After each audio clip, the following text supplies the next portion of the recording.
η προστασία της ζωής και της περιουσίας του πολίτη είναι υπόθεση όλων μας.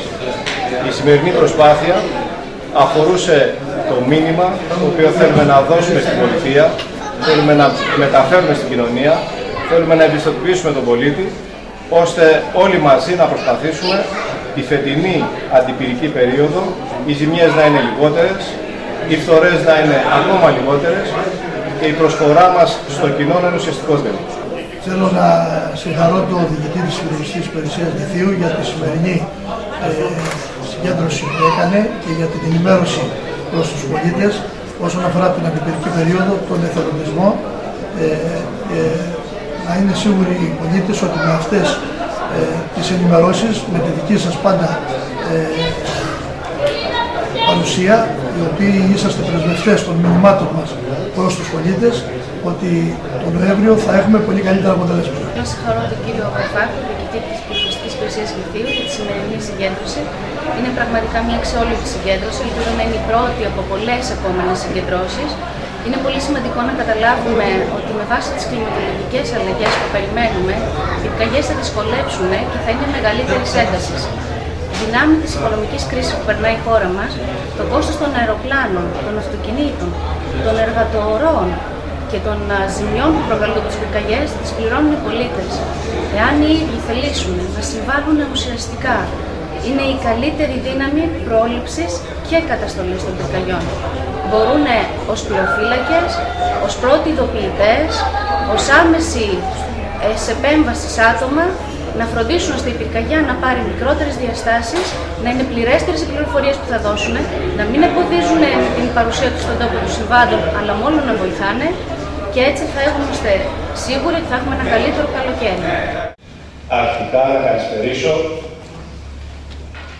τον παρουσιολογιότατο αρχιμανδρίτη πατήρ Ανδρέα, εκπρόσωπο της Ιεράς Μητροπόλεως Μάνης, τους εκπρόσωπους δημοτικούς συμβούλους και αντιδημάρχους του Δήμου Λυθίου, που μας θυμούν την παρουσία τους, τον διοικητή της Πυροσβεστικής Υπηρεσίας Σπάρτης, τον υποδιοικητή της Πυροσβεστικής Υπηρεσίας Μολάου, τον διοικητή του Αστυνομικού Τμήματος Λυθίου. Φυσικά βλέπω εκπροσώπους δημοτικών συμβουλίων και πολιτιστικών συλλόγων της περιοχής μας.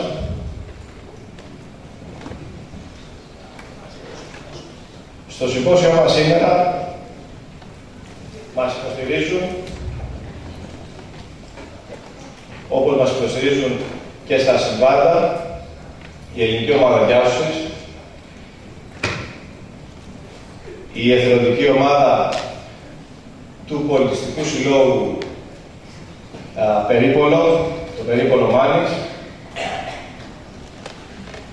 η εθελοντική ομάδα της Πετρίνας, και ακούτε εθελοντικές ομάδες, πιθανόν να μην έχετε συνειδητοποιήσει ότι υπάρχουν σύνολα ανθρώπων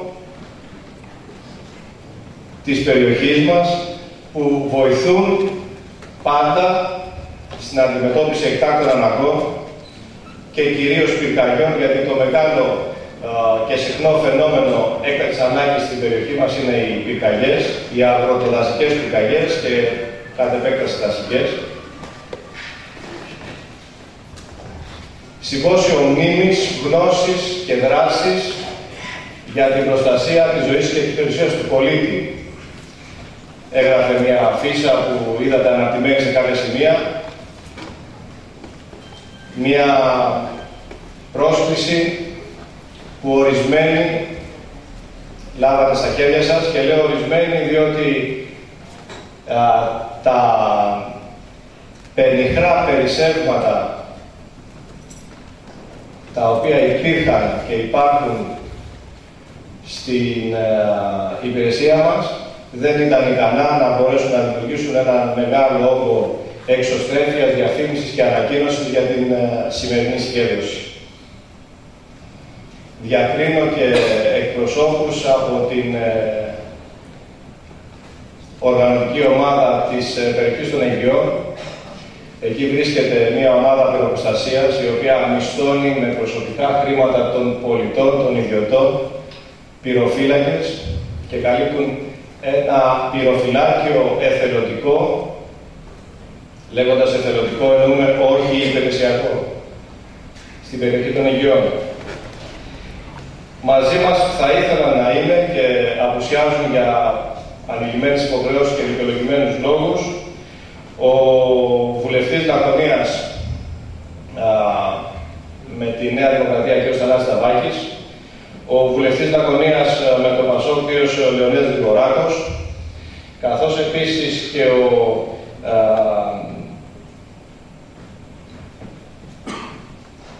στρατηγός ο κ. Καράπελας, ο Υφυπουργός Εθνικής Αμήνης, από τους οποίους έχουμε λάβει επιστολές για καλή επιτυχία. Θα ξεκινήσουμε τις εργασίες αυτού του συμποσίου με μια μικρή αναφορά σε μια πολύπαθη υπηρεσία, την πυροσβεστική υπηρεσία του Λυθίου, που για συγκεκριμένο λόγο και τιμητικά μετονομάστηκε σε πυροσβεστική υπηρεσία Λυθίου πύραυλος Κωνσταντίνος Καστρής, και σε αυτό το σημείο, πριν ανέβει στο βήμα ο πυρονόμος Πέτρος Σωτήρης, ο οποίος θα αναπτύξει αυτή την πρώτη ενότητα, θα παρακαλούσα με τιμή και σεβασμό να τηρήσουμε 1 λεπτού σιγή στη μνήμη του προκάτοχού μας δάσκαλου στην πυρόσβεση και διοικητή της πυροσβεστικής υπηρεσίας του Λυθίου, ο οποίος έπεσε στην τιμή του καθήκοντος πριν από 2 χρόνια περίπου. Παρακαλώ.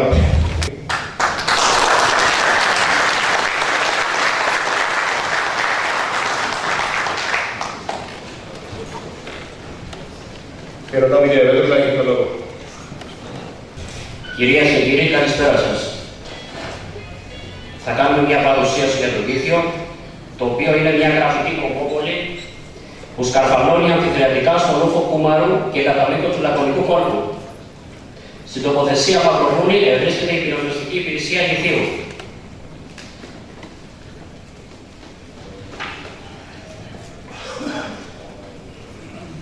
Η πυροσβεστική υπηρεσία Λυθίου είναι γάμα τάξεως πυροσβεστικός σταθμός.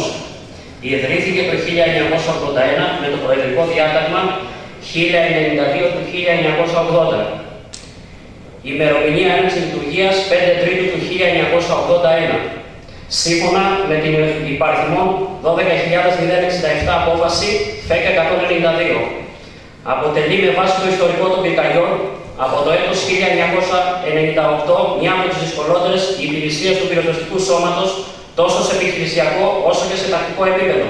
Απέχει χιλιομετρικά από την Αρόπολη 28 χιλιόμετρα, από την Καλαμάτα 104 χιλιόμετρα, από τη Σπάρτη 44 χιλιόμετρα, από την Αθήνα 264 χιλιόμετρα, από τη Σκάλα 17 χιλιόμετρα, από τους Μονάους 43 χιλιόμετρα.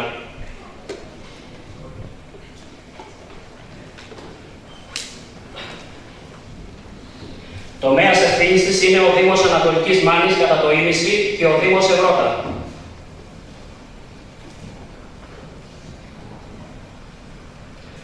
Στη μορφολογία του εδάφους περιλαμβάνονται μεγάλες δασικές εκτάσεις, μικρότερα όρη, νόφοι, χαράδρες με πυκνή βλάστηση, θάμνους, κουνάρια, κουμαριές, βελανικές και ρίκια. Υπάρχουν μεγάλες αγροτικές εκτάσεις. Ο ποταμός Ευρώτα, ο ποταμός Ξεριάς στο Λύθιο και ο ποταμός Βορβάς στο Έλος. Συμβάντα, κυριότερα. Το 2006 στο βαθύ Αγερανός προκλήθηκε πυρκαγιά στις 21 Οκτώου στο βαθύ Αερόπολης. Στην κατάσβεση συμμετείχαν 45 οχήματα από όλη την Ελλάδα και 153 πυροσβέστες. Κατασβέστης 24 Οκτώου του 6. Το 2007 στην Αερόπολη ξέσπασε στις 24 Οκτώου στο Σταυρό Αερόπολης μεγάλη πυρκαγιά. Απεβίωσε ο εποχιακός πυροσβέστης Κωνσταντίνος Δούνιας. Αποτεφρώθηκαν καλλιέργειες, χάθηκαν ανθρώπινες ζωές. Το 2011 στις 28 Οκτώου στο βαθύ Λυθίου απεβίωσε ο διοικητής ΠΥ Λυθίου Κωνσταντίνος Καστρής. Το 2011 στα Κόκκινα Λουριά στις 20 Δεκάτου απεγκλωβισμός ατόμου από μπουλντόζα σε δύσβατο μέρος, χωρίς ειδικό εξοπλισμό, με συμμετοχή πολλών εθελοντών και πολιτών. Το 2012 στο Σκουτάρι, στις 16, απεγκλωβισμό ζευγαριού από όχημα σε χαράδα 15 μέτρων, 3 αρχήματα και 8 πυροσβέστες. Καταστολή ή μήπως πρόληψη? Η επιλογή είναι δική σας. Θα καλέσουμε τον ανθιμοπυραγό κύριο Τριφωνόπουλο Παναγιώτη να μας δώσει κάποιους προβληματισμούς. Καλησπέρα σας. Το πυροσβεστικό σώμα έχει ως αποστολή την ασφάλεια και προστασία της ζωής και της περιουσίας των πολιτών και του κράτους, καθώς και του δασικού πλούτου και του φυσικού περιβάλλοντος της χώρας. Έχει ως αποστολή την ευθύνη και τον εκκλησιακό σχεδιασμό της καταστολής των πάσης φύσεως απειλών που επιφέρουν καταστροφές. Όσον αφορά τους σεισμούς, η γνώση και η ψυχραιμία μπορεί να σώσει ζωές. Όσο καλά εκπαιδευόμαστε για κάτι, τόσο καλύτερα δεθούμε. Ενημερωνόμαστε για θέματα της αστικής προστασίας. Προσοχή και συμμετοχή σε ασκήσεις ετοιμότητας. Κάποια πράγματα μπορούμε να κάνουμε πριν το σεισμό. Στερεώνουμε καλά στους τοίχους τα ράφια και τις βιβλιοθήκες. Είναι τα πρώτα που θα πέσουν σε περίπτωση σεισμού. Βαριά αντικείμενα τα βάζουμε σε χαμηλότερα ράφια. Δημιουργούμε σταθερές βάσεις για τα έπιπλά μας. Απομακρύνουμε βαριά αντικείμενα από θέσεις που συνηθίζουμε να περνάμε την ώρα μας και καναπέ, κρεβάτι, καρέκλα πάνω από τον υπολογιστή. Προσδιορίζουμε καλά προφυλαγμένους χώρους σε κάθε δωμάτιο του σπιτιού. Επιλέγουμε βαριά σταθερά έπιπλα που σε περίπτωση σεισμού μπορούν να μας δημιουργήσουν ένα ασφαλές καταφύγιο. Καθορίζουμε ασφαλείς χώρους έξω από το σπίτι. Δεν πάμε και στεκόμαστε δίπλα σε κάτι έτοιμο από μετά από σεισμό. Προσέχουμε που στεκόμαστε. Ξέρουμε τους γενικούς διακόπτες νερού ηλεκτρικού ρεύματος. Έχουμε πάντα κάπου σε ένα σημείο που ξέρουμε, ένα φορητό διαβίωφωνο, φακό, σφυρίχτρα, κινητό. Ο πυρονόμος, ο κ. Δαμιλάκος του Ανέτος, θα μας αναπτύξει τις βασικές αρχές, τις κατευθύνσεις, τους κανόνες του σχέδιου επέμβασης αστικών πυρκαγιών για το 2013. Για την πυροσβεστική υπηρεσία του Ηθείου το τηλέφωνο είναι το 2733-022-199 και μπορεί ο πολίτης να επικοινωνήσει είτε τηλεφωνικά είτε προφορικά, ενημερώνοντας ένα περιπολικό ή ένα σταθμό. Επίσης, αναγγελία συμβάντος πυρκαγιάς λαμβάνουμε και ασύρματα από τα περιπολικά μας, τα πυροφυλάκια ή κάποιο αεροπλάνο που κάνει πτήση στην περιοχή. Απαραίτητα στοιχεία για την αναγγελία της πυρκαγιάς, ο αναγγέλλον θα πρέπει να είναι ψύχρεμος και να δώσει επακριβής τη θέση της πυρκαγιάς, το μέγεθός της, το είδος του καιόμενου υλικού, τον άνεμο, την ένταση του ανέμου, το ρυθμό εξάπτωσης πυρκαγιάς και ένα τηλέφωνο για επαλήθευση. Με το που θα πάρει το επιχειρησιακό κέντρο το τηλεφώνημα για συμβάν, αμέσως κινητοποιείται η πρώτη έξοδο, η οποία αποτελείται από 2 οχήματα και το πλησιέστερο περιπολικό. Ενημερώνεται ο διοικητής, στέλνεται ενημερωτικό σήμα έναρξης πυρκαγιάς στο συντονιστικό κέντρο Πελοποννήσου και σε συνεννόηση με τον διοικητή ενημερώνεται και ο Δήμος προκειμένου να ενεργοποιηθεί για τυχόν βοήθεια. Ή μήπως όλοι μαζί έχουμε τη δυνατότητα, τη διάθεση, την ανάγκη να συνεισφέρουμε σε ένα κοινό σκοπό. Να δημιουργήσουμε τέτοιο συναίσθημα στο συμπολίτη μας, στον εαυτό μας, στο παιδί μας, στον πατέρα μας, προκειμένου να μην έχουμε ελάχιστη πυρκαγιά. Φανταστείτε ένα καλοκαίρι που θα μπορέσουμε να δημιουργήσουμε τέτοιες συνθήκες ώστε το Σεπτέμβριο, τον Οκτώβριο να μην αισθάνεται κανείς καμένος. Να μην αισθάνεται κανείς το αποτέλεσμα της ζημιάς μιας πυρκαγιάς, το αποτέλεσμα μιας φθοράς της ιδιοκτησίας του. Η επόμενη ενότητα και λίγο πριν την έναρξη της ανοιχτής συζήτησης, γιατί μας ενδιαφέρει να ακούσουμε τις δικές σας απόψεις μετά από τα ερεθίσματα τα οποία λαμβάνετε. Και αυτές είναι οι διαδικασίες του συνεδρίου, αυτές είναι ο σκοπός και ο στόχος των εργασιών αυτών. Θα ακούσουμε κάποια λόγια, μια έρευνα προσωπική που έχει ξεκινήσει από το 2001, έχει φύγει από τα όρια της Ελλάδας, έχει ασχοληθεί και με τα δεδομένα της Ελλάδας και αφορά τον εθνοτισμό. Μια ανεκμετάλλευτη ή μάλλον μια δύναμη η οποία αρχίζει να γίνεται εκμεταλλεύσιμη τα τελευταία χρόνια και είναι ενθουσιώδες το γεγονός αυτό, που στο εξωτερικό υπάρχει ως θεσμός, ως παιδεία, ως μόνιμη πορεία.